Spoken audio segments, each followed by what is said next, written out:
How we doing this morning? We're going to continue moving on with ions or with atoms today and talking about ions.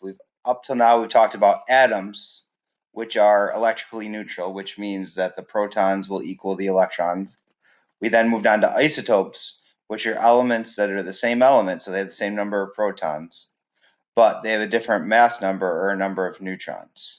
All right, which does give them a little bit different characteristics and such. And today we're going to talk about ions. Ions are atoms of the same element. So I actually probably shouldn't say atoms, particles of the same element that have either gained or lost electrons. And in doing so, they either pick up a positive charge or a negative charge. Okay, so this is kind of where we lose the information that the protons always equal the electrons always equal the protons. Okay, so the confusing part about this is that electrons are negatively charged. All right, so if you gain electrons, so if an atom gains an electron, it's going to pick up one more negative particle, so that means it's going to be negatively charged. If it gains 3 electrons, it's going to pick up 3 more negatives, and it's going to be -3 charged. All right, if it's a positive ion, so that means it loses electrons, it's going to, well, let me back up. If it's a +2 ion, that means it's going to lose 2 electrons. All right. So what they're going to do, they're going to gain or lose electrons so they become quote unquote happy. Something we'll talk about in bonding. But basically, atoms want a full valence shell of electrons. All right. So they want to gain, lose, or share electrons so they get a full valence shell. It makes them more stable, makes them quote unquote happy. So they're going to gain or lose electrons for now. All right. To be the same element, the number of protons can never, ever, ever change. So the protons can never change. You can never change the number of protons and be the same element. So carbon always has 6 protons. It can have a different number of electrons. Fluorine always has 9 protons, but it can have different numbers of electrons. So an atom that carries an electrical charge, positive or negative, is called an ion. All right, if an atom gains electrons, that means it's going to gain a negative particle or multiple negative particles. All right, if it gains a negative particle, it's going to be a negatively charged particle. All right, for later on in the year, we'll call that an anion, but we won't talk about that right now. All right, so if an atom gains an electrons, the atom becomes a negatively charged particle. It'll actually get a little bit bigger in size too, but that's a concept for another unit as well. All right, if it loses electrons, so if it loses a negative particle, that means overall speaking, it's going to have more positives than negatives, so it's going to be a positively charged particle. All right, later on in the year, we'll call those things cations. All right, but for right now, we'll just call it a positively charged particle. So ions can be one or two things. They can be a negatively charged particle or a positively charged particle. It just depends on if it gains electrons or loses electrons. Okay, and then we're going to go through some math practice on these things. But let's look here at a visual. So here we have 3 particles of hydrogen. We can tell that they're hydrogen because this red sphere represents a proton. All right, and we're actually not, we're not even going to worry about neutrons in here. So this is we'll call this a proton, or you can call it a nucleus. It doesn't matter. Okay, so I always ask the question, if we're in class, which one of these 3 particles represents the hydrogen atom? So you're looking for a neutral one. So if this red sphere represents a proton, all right, then which one of these 3, left, middle, or center, is an atom, which means it's got the same number of protons as electrons. Well, the only one that's got the same number of particles, so it's got 1 proton, 1 electron, is this one right here. So this one's an atom.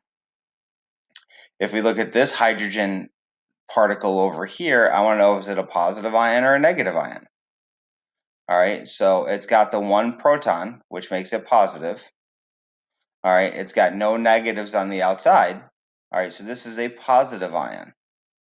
If we look at this particle over here, you got 1 proton and you've got 2 electrons.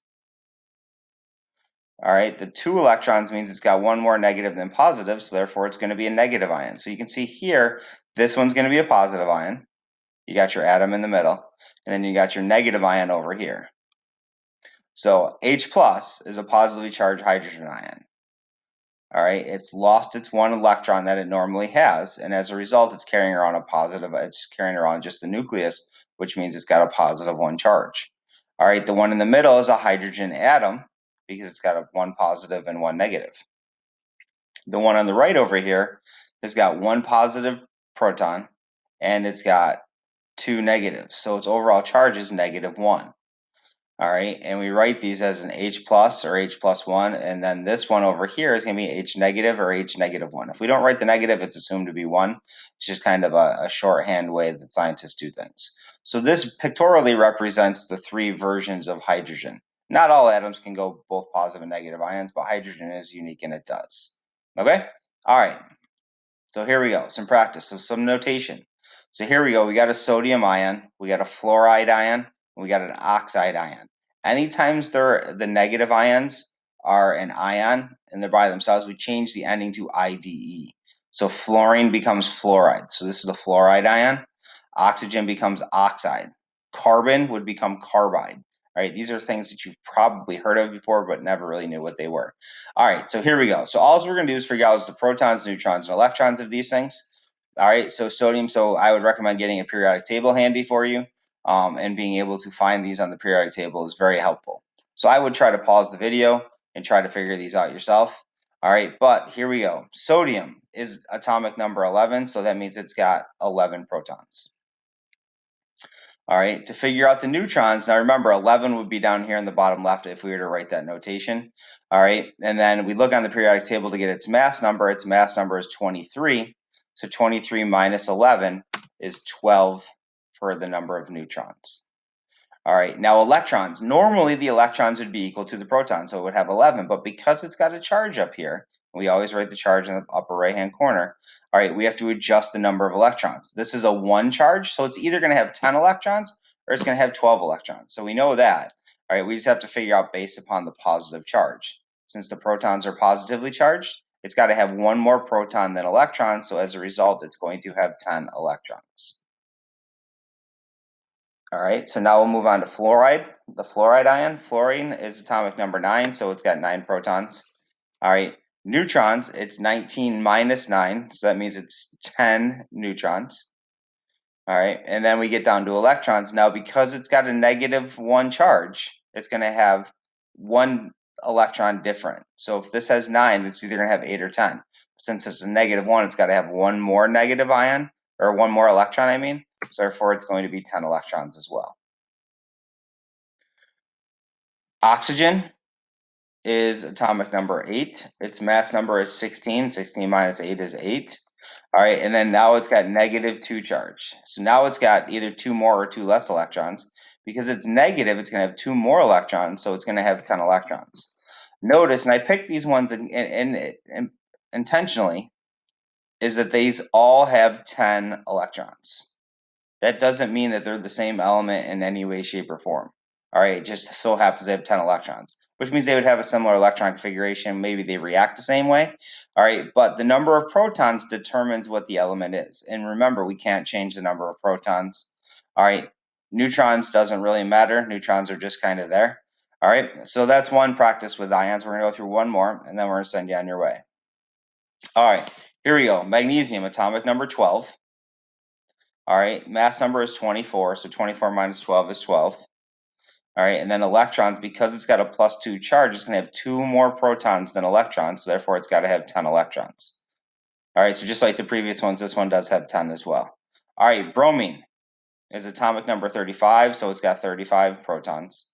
All right, its mass number, if you look on the periodic table, is 80. So 80 minus 35 is 45. And then the number of electrons, because this is a -1, it's going to have 1 more electron than proton, so it's going to have 36 electrons, I mean. All right, potassium, atomic number 19, so it's got 19 protons. Mass number is 39, so 39 minus 19 is 20, so that means it's got 20 neutrons. And then electrons for potassium, it's got +1 charge. That means it's got 1 more proton than electron, so it's got 18 electrons. All right, and I believe that's it. That's the next thing. Yep, so we are done.